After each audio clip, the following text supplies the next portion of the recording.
I didn't get to film this last night, but I'm doing it now because I am home and I've got a lot of time before I have to go to school. So, last night I went and saw The Iceman, which is the biopic about Richard Kuklinski, who if you haven't heard of, go Google him. He's fascinating. I had to watch a documentary interview about him for one of my for my abnormal psychology class, which was fantastic. He's basically the textbook definition of a sociopath. But he's a fascinating study, really.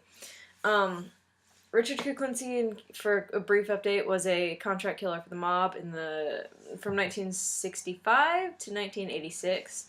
He killed over 100 people, which I think he killed more. The movie said over 100. I think if you look online, it's more than like 150, 200. He was a family man too, which made it even more interesting. The only thing he felt empathy for or cared for was his wife and 2 daughters.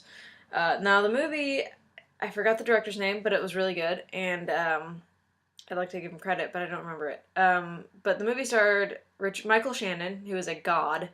Seriously, Michael Shannon is fucking incredible. I can't wait for Superman. Not only does it look great, but Michael Shannon is the villain, as far as I can tell, and he's phenomenal.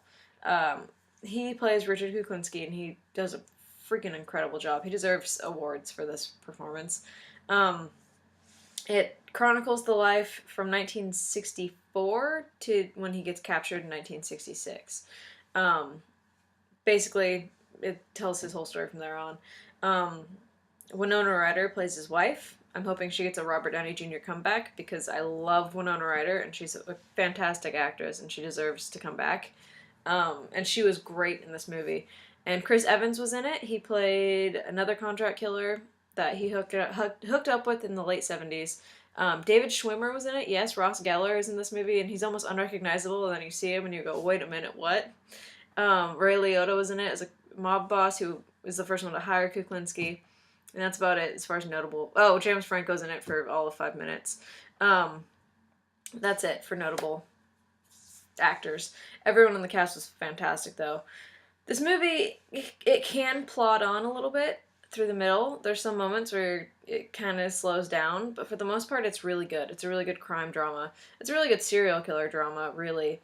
I'm sorry. I got a new poster at the movie theater, too. I got 2. I only had room for 1, and it's awesome. I'll show you in a minute. I got a Hansel and Gretel one, too, because that movie is so underrated. Go watch the review for that. Anyway, back to the Iceman. Sorry. Iceman is really, really, really good. It's really good. Go see it if you have the chance. It's very dark, obviously. It's very interesting. It's well done. The acting is fantastic. And Michael Shannon deserves all the awards for everything he's ever done. So yeah, basically, I don't really have anything else to say. That's the gist of it. Go watch the trailer for it. Go see it. It's good. I'd give The Iceman a 3.5 to 4 out of 5 or a 7 to 8 out of 10. It's really well done. It's worth watching. That's really all I've got to say about it. Anyway, for my second poster, I hung it up yesterday. I don't know. Will you be able to see it? It's gigantic. It's huge. It's a gigantic Resident Evil 5 movie poster, which I adored. It's my second favorite Resident Evil movie. Those are not guilty pleasures, by the way. They are not. I adore that movie series so much. But yeah, I was thinking about picking up, the movie theater I went to was having a fundraiser, and they had a shitload, over 150 to 200 movie posters, like giant theater posters that were double-sided, like from 2008 till now, and that was just a wide variety of random movies, and I was thinking of maybe going to pick some up and doing a giveaway, but probably not. But I was thinking about it. They had some good ones. They had a couple TED ones, quite a few young adult, and a lot of indie movies and a lot of newer ones and just mainstream ones too. But I don't know about that. Maybe. We'll see. But yeah, thanks for watching this review for the Iceman that turned into just kind of went off, as most of them do. Comment, rate, subscribe if you like. And yeah, I don't know what I'm going to see next. Probably Superman. I'm pretty excited for Man of Steel. That looks great. So, thanks for watching, and I don't know when the next review will be, but thanks for subscribing, I guess, and watching these.